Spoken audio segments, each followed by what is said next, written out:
Aqui com vocês, como sempre é. Fiz crisma aqui na catedral, dei trabalho aqui na catedral, testemunhas vivas, Jaque, Bel, Jaque era minha coordenadora.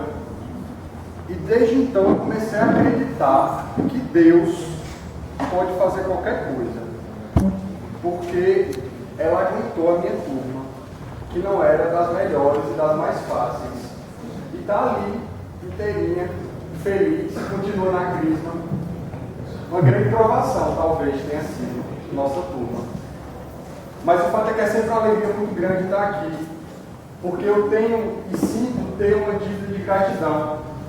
E eu acredito, só para tirar uma dúvida, que está dando para ouvir aí atrás, né? O microfone aqui, tá. O microfone aumenta a minha vergonha. Então, a gente vai sempre, a gente sente mais próximo, o microfone eu travo geral.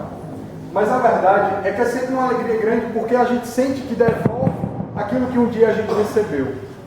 Todas as vezes que eu venho aqui, eu sinto que é como se fosse assim, pronto, aquela reunião eu pago agora. E às vezes eu acho que nunca vou conseguir pagar, porque essa atividade de conhecer Jesus Cristo pelo outro, que é isso que fizeram comigo, não tem preço nenhum. Mas hoje à noite o nosso tema é um tema excelente, porque a gente escuta desde que a gente se entende por gente, que é a questão do livre-arbítrio. Toda criança já escutou isso do pai. Sempre que vai falar de Deus, escuta isso. Que Deus deu ao homem livre-arbítrio. E parece meio complicado tudo isso, como é que um Deus tão grande, tão poderoso, permite que a sua criatura seja livre. Tudo isso, amor. Para a gente começar com o pé direito, vamos ficar todo mundo de pé.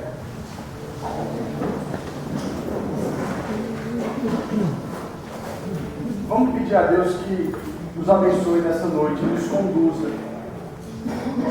Pedir a Ele que, por meio do seu Santo Espírito, a gente possa ser guiado em tudo que vai ser dito, em tudo que vai ser escutado por nós.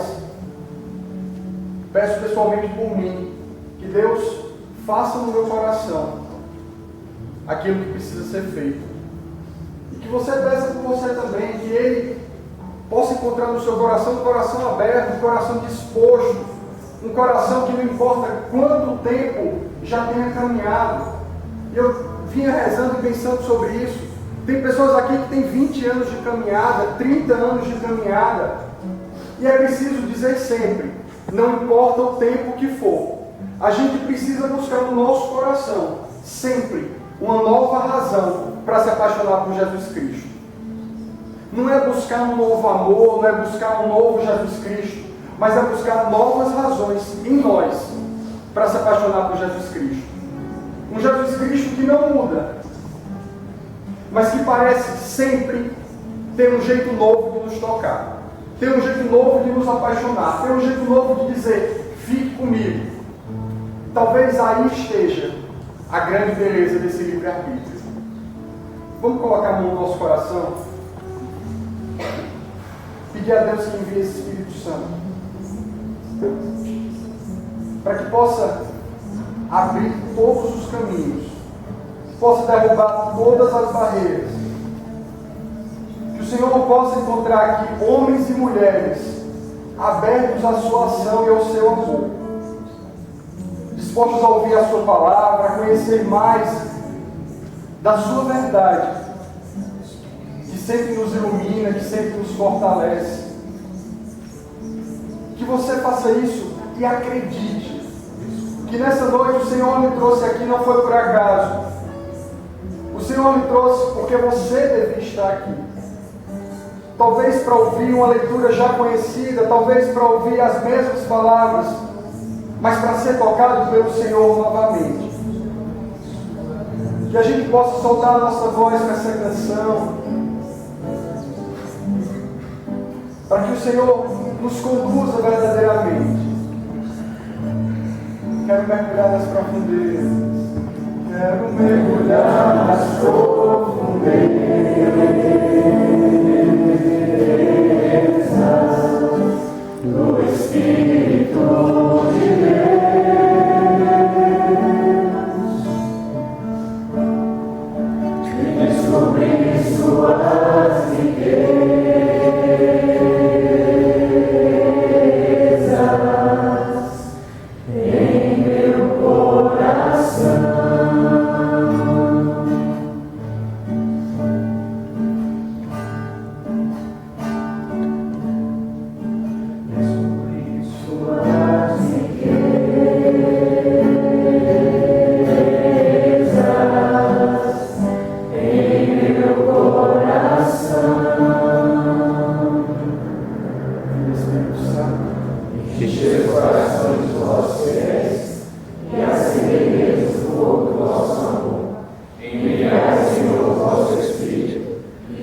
será criado, e renovareis a face da terra. Oremos, ó Deus que instruíste os corações dos vossos fiéis, com a luz do Espírito Santo, fazei que apreciemos retamente todas as coisas, segundo o mesmo Espírito, e gozemos sempre de sua consolação, por Cristo Senhor nosso. Amém.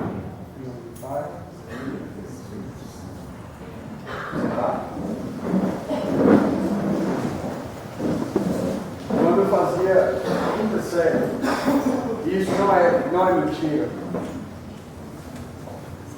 eu escutei a história de um jovem americano que devia ter por volta de seus 22 anos na época que isso aconteceu. Ele trabalhava numa lanchonete e lá é comum, por exemplo, você deixar que funcionários fechem a loja e você vai embora. E numa dessas noites, ele ficou encarregado de fechar a loja.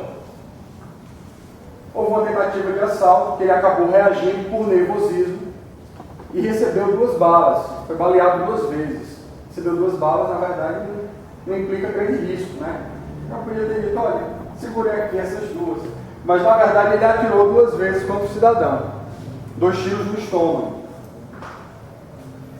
Quando ele começou a ir para o hospital, sendo levado na ambulância, ainda consciente e com um certo controle de si, da situação, a enfermeira, antes de saber o que fazer, a equipe de paramédicos disse: como é seu nome? Ele disse o nome. Quantos anos? 22. O que foi que aconteceu? Ele narrou rapidamente. E aí disse: você tem alergia a algum medicamento? Ele disse: moça, sinceramente, eu acho que não. Mas eu acho que essas balas devem estar me dando uma alergia doida, porque está doendo muito. A mulher começou a rir e já ficou impressionada com o modo que ele tinha reagido àquela situação. Falta que pouco tempo depois ele ficou desacordado, talvez pela quantidade de sangue que perdeu. Foi internado, passou por cirurgia. Depois de um tempo, essa mulher quis conhecê-lo, quis conversar com ele. E disse assim: como foi que naquele instante você conseguiu agir com bom humor, reagir daquele modo? Você tinha acabado de ser baleado. Ele disse: todos os dias, quando eu acordo, eu lembro sempre que a minha vida é feita de escolhas. Então, na hora que meu despertador toca, eu lembro que eu tenho que escolher entre desligar e voltar a dormir, ou desligar e começar a minha manhã. Mas eu sei que se eu desligar e voltar a dormir, eu vou perder a hora. Sei também que levantar vai ser difícil, porque, enfim, é bom dormir um pouco mais. Pouco tempo depois eu tenho que escolher novamente se o meu banho vai ser quente ou frio. Tenho que escolher o meu café da manhã. Tenho que escolher o modo que vou vir trabalhar. E sempre que eu estou trabalhando, eu escolho a cada cliente como eu vou atendê-los. Porque tem alguns, e isso é muito comum, eu não sei se isso acontece com vocês, mas quando você começa a ir várias vezes no lugar, você cria uma certa afinidade, intimidade com quem trabalha lá. Isso é natural. Eu chego em alguns restaurantes que eu converso com os garçons, eu posso ir só, eu me sinto tranquilo.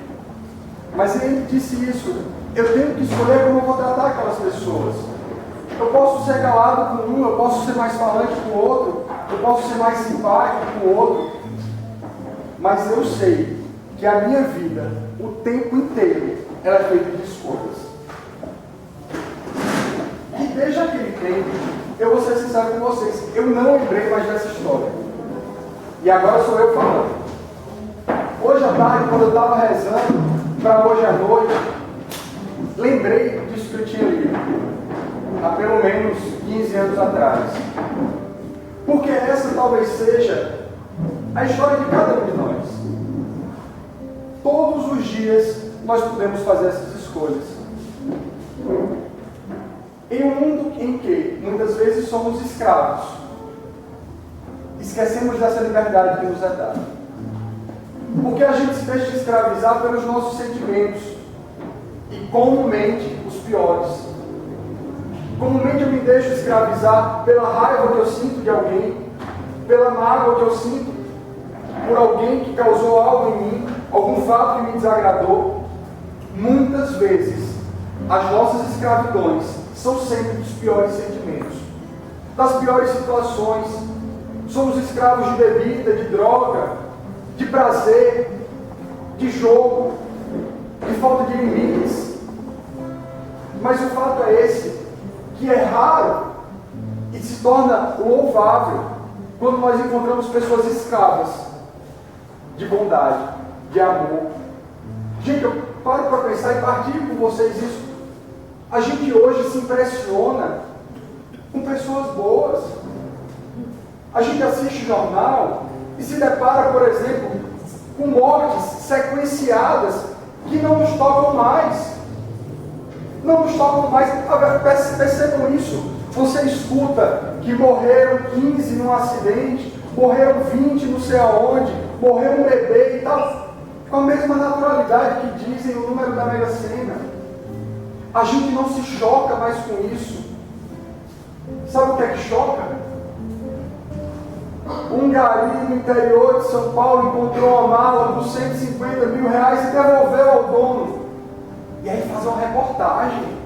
E aí vão falar com o gari, falam com o dono, pesquisam nas ruas o que aquelas pessoas acharam daquilo ali. Algo que deveria ser natural. Corriqueiro não é, e vamos distinguir isso bem. Não é corriqueiro você encontrar 150 mil na rua. Mas tem que ser natural essa atitude. Como tem que ser natural a nossa atitude de ser bom com quem quer que seja. Porque muitas vezes as pessoas não perdem dinheiro, mas perdem a si. Muitas vezes perdem seus sonhos, perdem suas esperanças. E nós somos, às vezes, aqueles que ajudamos a roubar. Às vezes nós temos a incrível capacidade de ver alguém que está lá embaixo e pisar ainda mais.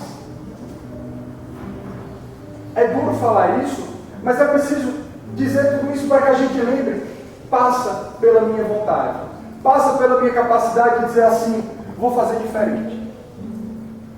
Quantas e quantas vezes somos chamados a fazer diferente e permanecemos do mesmo modo? E não nos enganemos, que do mesmo jeito que a gente faz com as pessoas, a gente faz com Deus.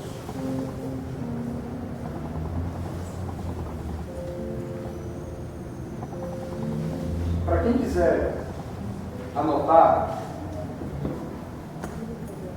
a leitura de hoje está em Eclesiastes, capítulo 15, vai do versículo 11 ao 17.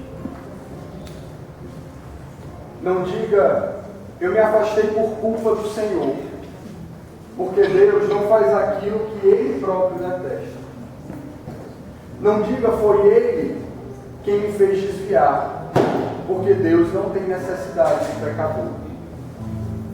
O Senhor detesta qualquer tipo de abominação, e nenhuma delas é desejada por quem teme ao Senhor.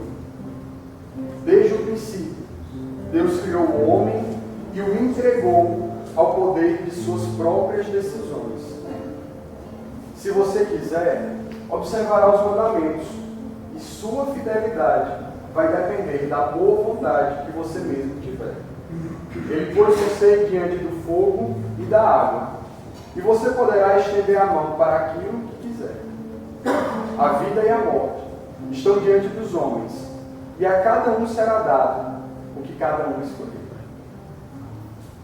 Eclesiastes 15, de 11 a 17, que algumas pessoas estavam procurando. Muitas vezes a gente se coloca numa posição de coitadinho, de incapaz ou de quem estava com as mãos atadas diante de uma situação em que diz, pois era tudo que eu podia fazer, eu só podia fazer isso. E esquecemos que muitas vezes esse é o caminho mais fácil, era aquele que estava ao nosso alcance, próximo. E hoje a gente precisa refletir um pouquinho mais sobre isso.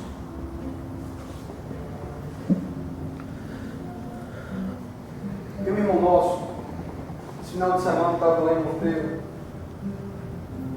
e comentava que estava sentindo que a caminhada estava muito igual. que não conseguia sentir a mesma alegria, não conseguia sentir o mesmo prazer, não conseguia sentir a mesma animação. E que estava se distanciando. Porque estava se tornando morno, estava se tornando frio.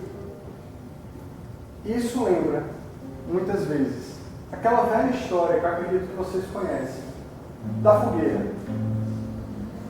Ninguém balançou a cabeça como pensa, esse então eu vou contar. Né? Aconteceu então.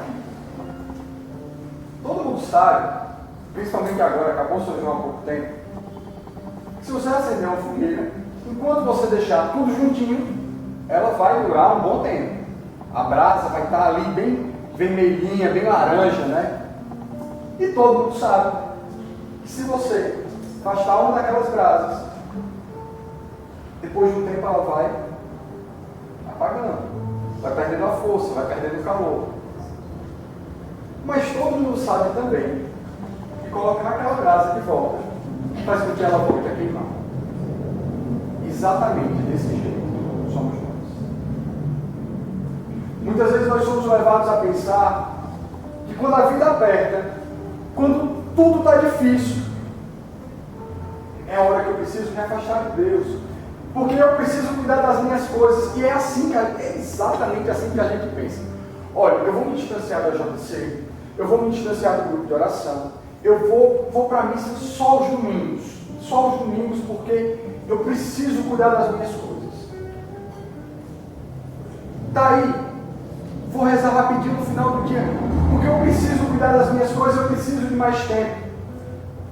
E eu lembro de palavras lindas de uma freira dizendo assim: se está difícil, reze. Deus é o Senhor do tempo. Não imagine que o tempo que você está lá rezando vai ser perdido. Ele providenciará. E às vezes é um sinal que abre antes. Às vezes é alguém que está na fila e diz assim: me dá, eu resolvo isso para ti. Lembro de um irmão que disse uma vez, aquele dia estava tão apertado, mas no caminho para o banco eu fui rezando aqui, ó. Meu Deus, me ajuda, olha, é tanta coisa. O banco ia fechado. Na hora que ele chegou no banco, um dos caixas já tinha visto em missão. Aí disse: Vive, meu irmão, lembra de mim, vem aqui, resolva. Meu Deus, obrigado.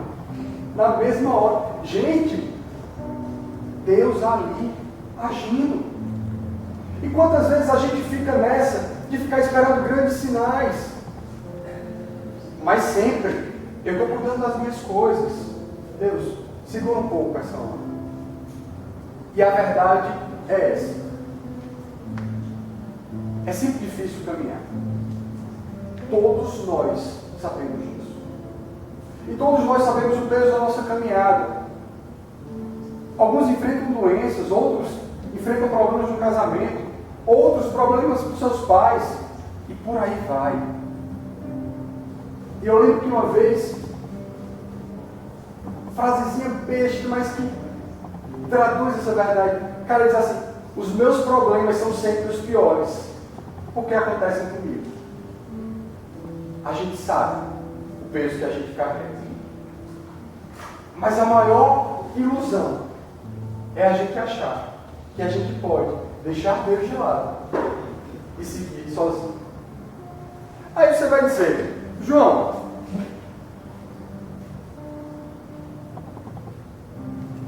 porque quando você diz João, essa pausa na verdade você estava pensando para falar comigo. Não foi para água, era para deixar você pensar. Um Deus que é Pai, um Deus que é amor, um Deus que é tudo de bom que a gente sempre ouve. Como é que permite que a gente sofra? Como é que permite que a gente passe por essas situações? Qual é o Pai que não deixa que seu filho caia para poder aprender a andar de bicicleta? Qual é o pai que diz: meu filho, não vai por aí não, e o filho sempre segue? Até hoje eu lembro, terceira série, chegando ali no Pequeno Príncipe, menino, traquinho, bolsa do tamanho do mundo nas costas. Criança pequena leva tudo que tem em casa, bota na bolsa e leva, né? quer mostrar que tem isso aí com a lógica de uma criança levar coisas que não são necessárias, mas leva, enche e leva, sai de tudo. De bolsa de criança sai mais coisa do que de dentro de bolsa de mulher. E isso é verdade. Se bolsa de mulher tem muita coisa, bolsa de criança tem muito mais. Tem muito mais. Minha mãe disse, meu filho, você está atrasado, mas não corra. Eu disse, tá bom, minha mãe, não se preocupe. Olha, que menino lindo. Estava aqui na calçada fazendo marcha atlética, porque não podia correr, né? Então estava marcha atlética aqui, ó. Quando eu virei que entrei no colégio, corre, negão. Eu esqueci a entrada de um degrauzinho, aquele degrauzinho sem vergonha, mata 15 pessoas por ano. Tinha aquele, gente, cara no chão, aqui ó, pá, foi a primeira vez que meu nariz sangrou. Eu lembro disso. O sangue vinha aqui assim, eu fiz a aula, ela fez volte com a sua mãe. E a gente, ela estava no sinal, não deu tempo da minha mãe botar o cinto e sair, ela estava no sinal ainda, eu voltei, eu disse, me quebrei. Gente, somos nós.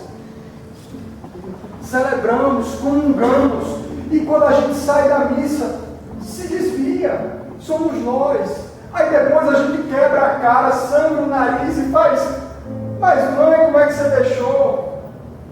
Mas Deus, como foi que você deixou? Somos sempre homens e mulheres sérios, mas muitas vezes de escolhas erradas. Muitas vezes escolhemos aquilo que a gente sabe que vai nos fazer sofrer. Escolhemos manter relações que nos fazem sofrer, relações que nos distanciam de Deus e de nós, e que isso tem aos montes, e que isso dói muito. Porque via de regra, a gente ama. E nos dói abrir mão de um amor, ainda que por um amor maior.